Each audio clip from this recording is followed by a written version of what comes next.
AP ఫలితాలపై ప్రధాన పార్టీలో రోజు రోజుకు ఉత్కంఠ పెరిగిపోతుంది. ఫలితాల కోసం అభ్యర్థులతో పాటు ఆసక్తిగా ఓటర్లు కూడా ఎదురు చూస్తున్నారు. స్ట్రాంగ్ రూమ్స్ లో ఈవీఎంలు భద్రంగా ఉన్నాయి. నిన్నటి వరకు ప్రచారంలో బిజీగా ఉన్న నేతలు ఇవాళ విదేశీ పర్యటనలో రిలాక్స్ అవుతున్నారు. విదేశాలకు వెళ్లినా ఫలితాలపై ఉత్కంఠ మాత్రం తప్పడం లేదు. పలు ప్రాంతాల్లో ఎన్నికల ఫలితాలపై జోరుగా బెట్టింగ్లు సాగుతున్నాయి. మరోవైపు తమ బాస్ సీఎంగా ప్రమాణం స్వీకారం చేస్తారంటే తమ అధినేత చేస్తారని పోటాపోటీగా ప్రచారాలు మొదలుపెట్టారు. ఏపీలో ముగిసిన ఎన్నికలు ఫలితాల కోసం నేతలు ప్రజల ఎదురుచూపు. ప్రమాణ స్వీకారాలకు ముహూర్తాలు పెట్టేస్తున్న నేతలు.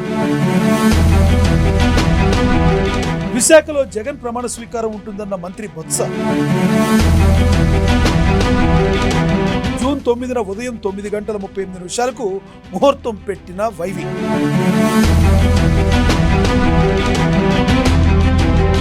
అమరావతిలో చంద్రబాబు ప్రమాణ స్వీకారం ఉంటుందన్న తమ్ముళ్ళు. ఆలు లేదు చూలు లేదు కానీ కొడుకు పేరు సోమలింగం అనే సామెత మనందరికీ గుర్తే ఉండుంటుంది. ఇప్పుడు ఏపీలో వైసీపీ నేతల వైఖరి చూస్తే అచ్చుగుద్దినట్టు అట్లానే ఉంది. అదెలా అంటారా? ఆంధ్రలో ఎన్నికలు మాత్రమే అయ్యాయి, ఇంకా ఫలితాలు రాలేదు, కానీ మేం గెలిచేశామని ప్రమాణ స్వీకారానికి ముహూర్తాలు పెట్టేస్తున్న పరిస్థితి. ఆశకు ఊహకు కొంత మేర ఓకే గాని శృతి మించితే కష్టమే సుమి. గెలుస్తామనే ధీమా ఉండొచ్చు, అందులో ఎలాంటి తప్పు లేదు. కానీ మరీ ఇంతలా అంటే ఒక్కోసారి సొంత పార్టీ నేతలు కార్యకర్తలు నమ్మని పరిస్థితి.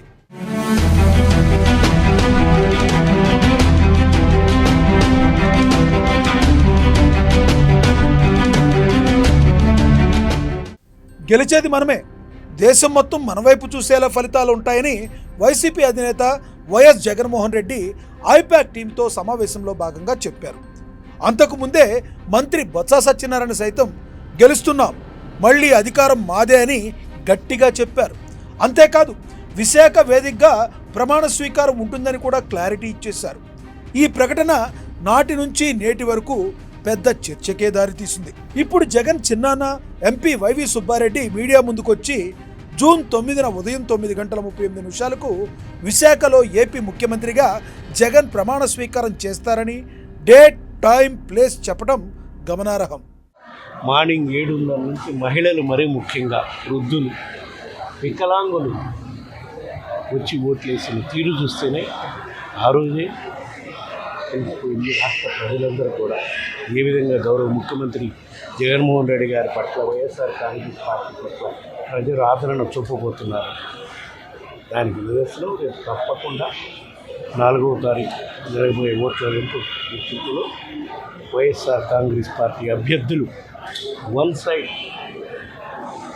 అత్యధిక శాతం 175 మందికి అత్యధిక శాతం 150 పైనే వస్తాయని మా గౌరవ ముఖ్యమంత్రి గారు చెప్తున్నారు. తప్పకుండా అది అక్షరాల నిజం అవుతుంది.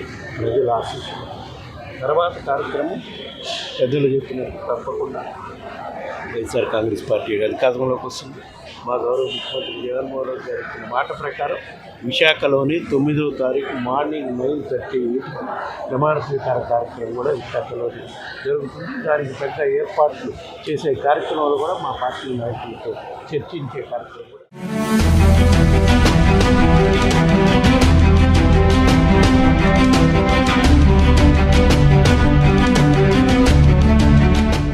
వాస్తవానికి ఏ పార్టీ అయినా గెలుస్తుంది అని గట్టిగా నమ్మకం ఉన్నప్పుడు అన్నీ సైలెంట్గానే పని కానిచ్చేస్తుంది. అంతేకాని నిద్ర లేచింది మొదలు రాత్రి పడుకునే వరకు హడావుడి ఉండదు. కానీ వైసీపీ నేతలు ఎందుకో ఒకరిని మించి ఒకరు మీడియా ముందుకొచ్చి బాబోయ్ ఇక ఆపండి మహాప్రభో అన్నట్లుగా రచ్చ చేస్తున్నారు. అసలు ఇదంతా దేనికి సంకేతం అనేది ఎవరికీ అర్థం కావట్లేదు. పోనీ ఈ విషయంలో టీడీపీ ఏమైనా తక్కువ అంటే అబ్బే అస్సలు కాదు. అమరావతిలోనే చంద్రబాబు సీఎంగా ప్రమాణ స్వీకారం చేస్తారని తెలుగు తమ్ముళ్ళు చెప్తున్నారు.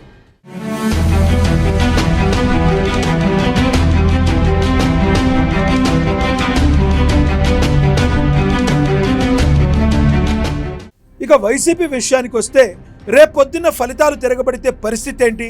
తిన్నగా కేంద్రంతో టీడీపీ కుమ్మక్కయ్యి ఎన్నికల కమిషన్ను కూటమి వైపు తిప్పుకుని ఓడించారని ఒక సాకును ముందే వెతుకుతున్నారనే టాక్ నడుస్తుంది.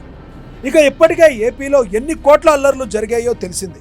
ఇవన్నీ ఒక బూచిగా చెప్పుకోవడానికి ఇలా ప్రీ ప్లాన్డ్గా ఏమైనా వైసీపీ ప్లాన్ చేస్తుందా, గ్లోబల్ ప్రచారం చేస్తుందా అనే అనుమానాలు రాక తప్పడం లేదు. ఇవన్నీ కాదు, కేడర్లో మొదలైన ఆందోళనను ఇలా మాటలతో వైసీపీ నేతలు మాయ చేస్తున్నారా అనే అర్థం కావడం లేదు. అయితే ఇలా హడావుడి చేయడంలో టీడీపీ అస్సలు ముందుకు రావడం లేదు.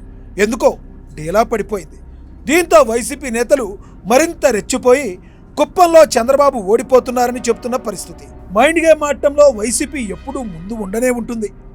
ఏదైతేనే వైసీపీ ఫిక్స్ చేసిన ముహూర్తానికి ఎవరు సీఎంగా ప్రమాణం చేస్తారో చూడాలి మరి.